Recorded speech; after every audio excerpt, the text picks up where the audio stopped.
Good morning. Welcome to Monday, May 18th. Hello, English 8. This week we are going to be starting our poetry unit. Hopefully, each of you has received the poetry book that I sent in the mail. If you do not have this, the 100 Best Loved Poems already, please send me an email. I sent physical mail out to every single person. If you have moved since your address was updated with the school, you may not have it yet, and send one out before we get too far into this. Okay. So this week, we're going to do something a little different. I'm going to ask you to take notes. I'm going to lecture a bit about poetry. I'm only going to do that for a little bit. I recommend that you go into Google Classroom and pull up the lecture notes document that you need to turn in for this week. As we go through the important things that I want you to know about poetry for this week, you can fill that document in and then go ahead and turn it in. You'll learn a little bit about poetry and a little bit about the way that we construct some poems. Then, once that's turned in, the things that I need from you, I'm going to ask you to write a quatrain and a haiku. These are very simple poems. These are poems you've probably been writing since grade school. It's going to get our feet wet. We're going to remember how to write poetry. We're going to pay attention to structured poems. That is, poems that are constrained by the way they're structured. A quatrain is 4 lines. It has a rhyme scheme. The other thing I'm asking you to do this week is to record the secret word from the video. This is to make certain everyone's watching the video. Because this is a lecture-based format, I need you to pay attention to the video. I'll try not to take too long, but I'm going to put a secret word in here that is the final answer on your poetry notes. So after we have written poetry, then I'm going to ask that you read a poem. We're going to pick a poem from the book, the 100 Best Loved Poems. This has all the hits. It has Keats and Yeats and Dickinson and Poe. The Raven is in here. All sorts of good things. And what I'm going to ask you to do is go into Flipgrid and read one aloud. All we're going to do this week is read one aloud, and then I'm going to demonstrate how to analyze a poem. Next week, I will ask you to read one aloud and offer analysis. I'll demonstrate how that works this week. You can think about it when you read yours this week. Next week, you're going to pick a different one and offer some analysis for it. Let's get into it. You are watching this with your poetry notes doc open. The first thing we're going to talk about is the difference between rhyme and meter. When we look at traditional poetry, we think about rhyme and rhyme scheme and how various lines rhyme with each other. Defining rhyme. Rhyme is a literary device in which the repetition of the same or similar sounds which occur in 2 or more words, usually at the end of lines in poems or songs. We know it when we see it. We know what rhymes. When you are writing poetry, I'd like you to be thinking about the difference between a single rhyme, like mind and behind, versus a double rhyme, like toasting and roasting. If you've got a line that ends in a single rhyme, a single syllable that rhymes with another single syllable, that works really well. Trying to use a polysyllabic word to rhyme with a monosyllabic word just because they end the same way tends not to work very well. The other thing we talk about when looking at rhyme in a poem is meter.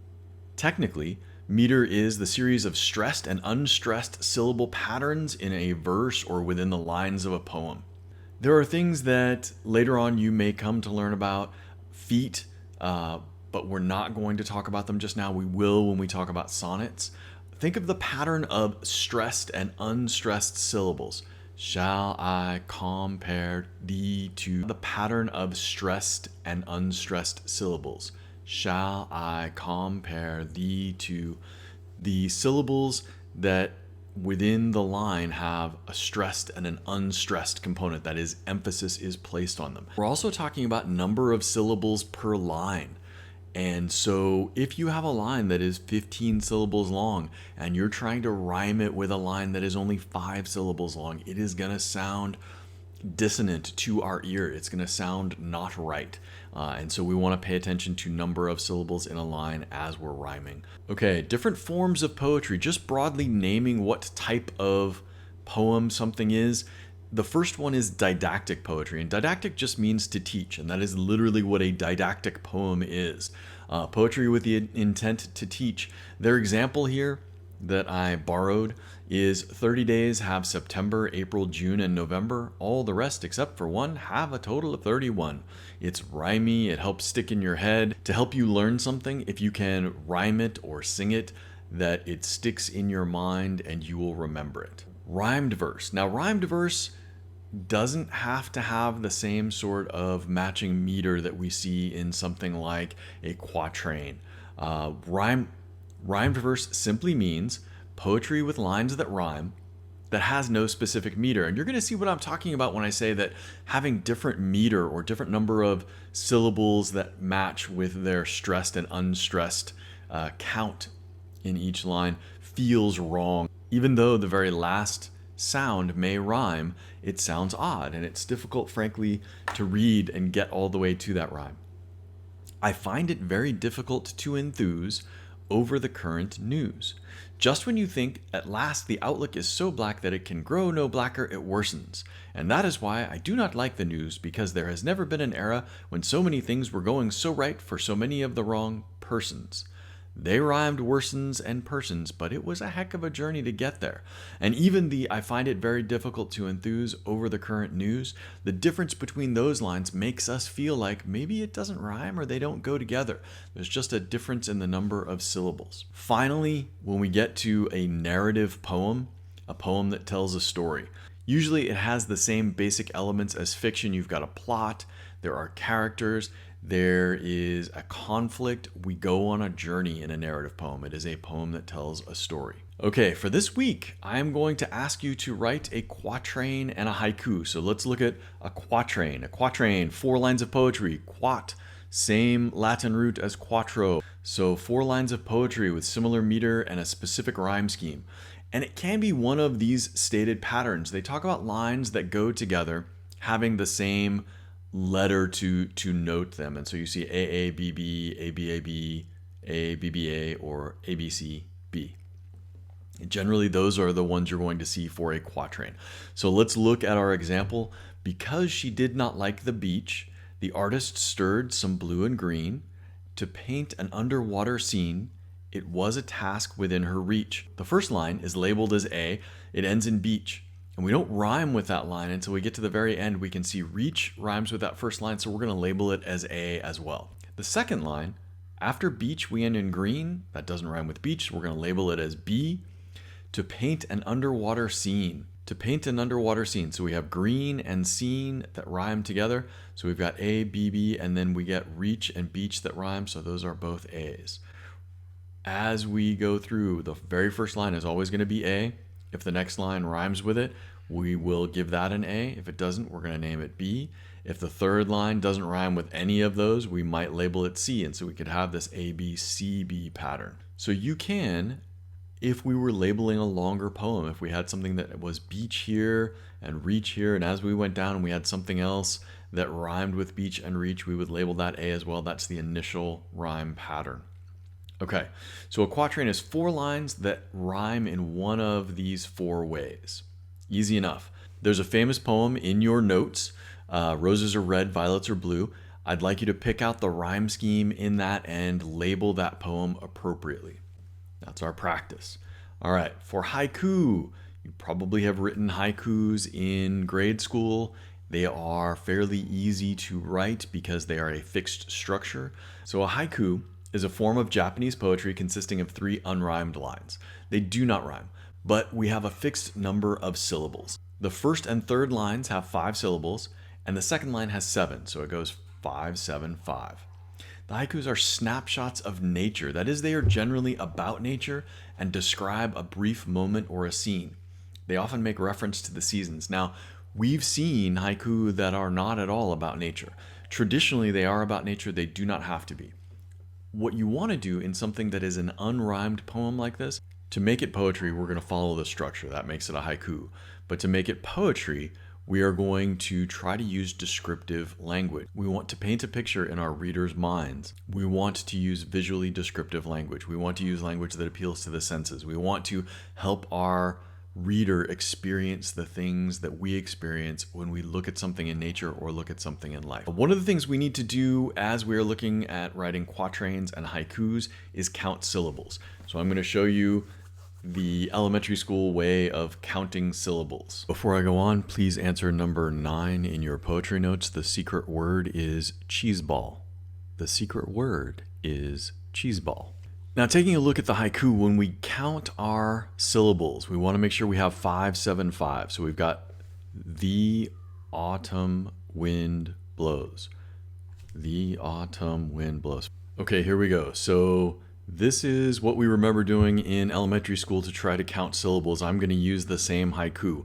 So if you count every time your chin moves, that's usually a good indicator of a syllable. The autumn wind blows, calling the leaves on the ground. That works. Okay. So that's our technique. If you get hung up and are trying to match syllabic counts per line, that's a good way to do it. When we get into limericks, we're going to want to try to stay within a syllabic framework. When we get to sonnets, that's going to be even more important. So let's practice with haiku. So our goals for this week, we are going to turn in our notes. We're going to write a quatrain. We're going to write a haiku. We're going to read a poem in Flipgrid. Let me demonstrate. I'm going to pull this out.